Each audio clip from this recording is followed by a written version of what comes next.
आज की इस खूबसूरत सी महफिल में आए हुए तमाम मेहमानान का, सरपरस्त साहिबान का, इस स्कूल के और बुसला के मराठी स्कूल के तमाम असातिज़ा का, तमाम बच्चों का बहुत बहुत इस्तकबाल करता हूँ। चंद एक बातें पेश करके मैं बहुत जल्दी आप लोगों से रुखसत हो जाऊंगा। अभी हम लोगों ने यहाँ पर बच्चों का परफॉर्मेंस देखा है, इंतहाई दर्जे की खुशी हुई। छोटे छोटे मासूम से बच्चे अपनी सलाहियतों का मुजाहिरा कर रहे हैं। और अभी अभी हमारे सरपंच साहब ने भी बताया कि गांव उर्दू के स्कूल और मराठी के स्कूल और गांव के बच्चों में जो पोटेंशियल होता है वो बड़े बड़े इंटरनेशनल कॉन्वेंट में पढ़ने वाले बच्चों में नहीं होता। एक मिसाल देकर मैं आपको बात समझाने की कोशिश करता हूँ। एक मर्तबा बाजार में मेला लगा हुआ था और एक गुब्बारा बेचने वाला गुब्बारे बेच रहा था। उसमें गैस भरता जाता था और उसको हवा में छोड़ता जाता था और गुब्बारे बेचता जाता था। एक छोटा सा बच्चा उस गुब्बारे बेचने वाले के पास में गया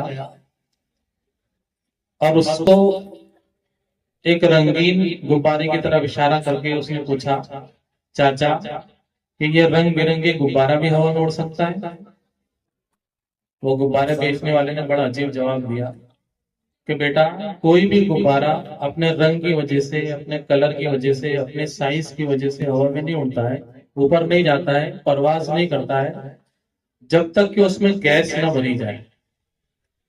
मतलब जो लोग तरक्की करते हैं वो अपने अंदर की ताकत से ऊपर जाते हैं। यहाँ पर जो महान हस्तियों की तस्वीरें लगी हैं, महात्मा गांधी जी की और डॉक्टर भीमराव अम्बेडकर की, ये भी साधारण से इंसान है, लेकिन इनके अंदर की ताकत ने इनको ऊपर चढ़ा दिया, परवान चढ़ा दिया। वो अंदर की ताकत बनती है तालीम से। जिसके अंदर जितना विल पावर होगा, जितनी उसकी अपने मकसद को हासिल करने की शिद्दत होगी, उतना वो तरक्की करेगा। दुनिया के अंदर में एक नहीं हजारों मिसालें ऐसे आपको मिल जाएंगे जिनका कोई बैकग्राउंड नहीं था, कोई उनके पास में माली एतबार से बहुत ज्यादा ताकतवर नहीं थे, लेकिन उन्होंने मेहनत की, सही डायरेक्शन में तालीम हासिल की और वो परवान चढ़ गए। अंसार शेख का नाम आप लोगों ने सुना होगा। हिंदुस्तान का सबसे कम उम्र बच्चा जो आईएएस ऑफिसर बना गुज़िश्ता चंद सालों पहले। इसी तरह का एक देहात में रहता था। उसके वालिद रिक्शा चलाते थे, अम्मी खेत में काम करती थी, घर में कोई साजो सामान नहीं था, लेकिन उसने अपने मन को बना लिया था कि मुझे कुछ करना है। वो एक ऐसा बच्चा था कि जिसने अपनी जिंदगी में कई मर्तबा फाके भी देखे हैं।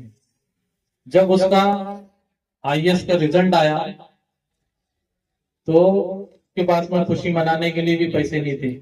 खुशी मनाना तो दूर की बात, जब उसके घर में खबर पहुंची तो उसका भाई सबसे पहले गांव की दुकान की तरफ भागा।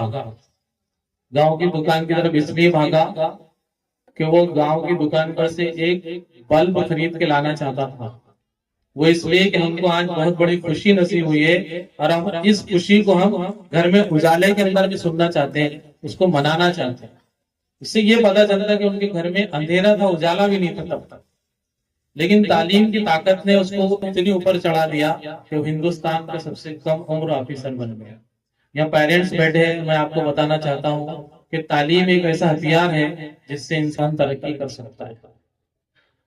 और तालीम के लिए जैसे सबने बताया कि प्राइवेटाइजेशन हो रहा है, कॉन्वेंट के अंदर में भरपूर फीस लग रही है, लेकिन कुछ स्कीमें ऐसी है कि हम कम पैसों के जरिए से भी अपने बच्चों को अच्छी तालीम दे सकते हैं। आप लोगों की जिम्मेदारी है कि जिस तरह आप किया है, उनको अच्छे लिबास बनाए हैं, उनके सलीके से बाल जमा कर भेजा है, वो पूरी तरह से तैयार हुए हैं तो फरिश्ते नुमा लग रहे हैं। रोज आना भी आप जब स्कूल के लिए बच्चों को भेजे तो इसी तरीके से तैयार करके भेजे। वरना क्या होता है, बच्चों का टाइम होता है, बच्चे स्कूल जाना चाहता है तो जाता है, पेरेंट्स उसको बोलते नहीं जाता तो जा, नहीं तो मत जा। आप थोड़ा सा इसके ऊपर में तंबी करो, बच्चों को साफ सुथरा लिबास पहना के भेजो।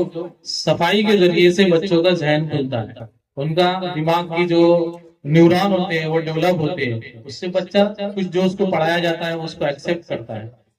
बहुत सारी स्कीमें गवर्नमेंट की तरफ से ऐसी है, जैसे भी गवर्नमेंट ऑफ महाराष्ट्र ने लड़कियों की तालीम के लिए, जो भी लड़की आला तालीम हासिल करना चाहती है उसके लिए टोटल ही गवर्नमेंट की फीस माफ हो चुकी है।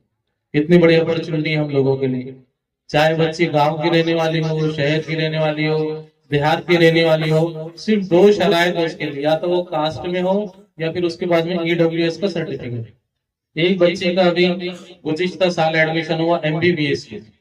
आपको हैरत होगी, एमबीबीएस की अलग अलग कॉलेज की अलग अलग फीस होती है। गवर्नमेंट की 1.5 लाख रुपए होती है, प्राइवेट कॉलेज की 5 लाख होती है, सेमी गवर्नमेंट की। और अगर आप पेमेंट शीट पर करना चाहते हैं तो उसके लिए पेमेंट की कोई लिमिट नहीं होती है, 55 लाख, 60 लाख, 70 लाख, 80 लाख तक रुपए लगते हैं।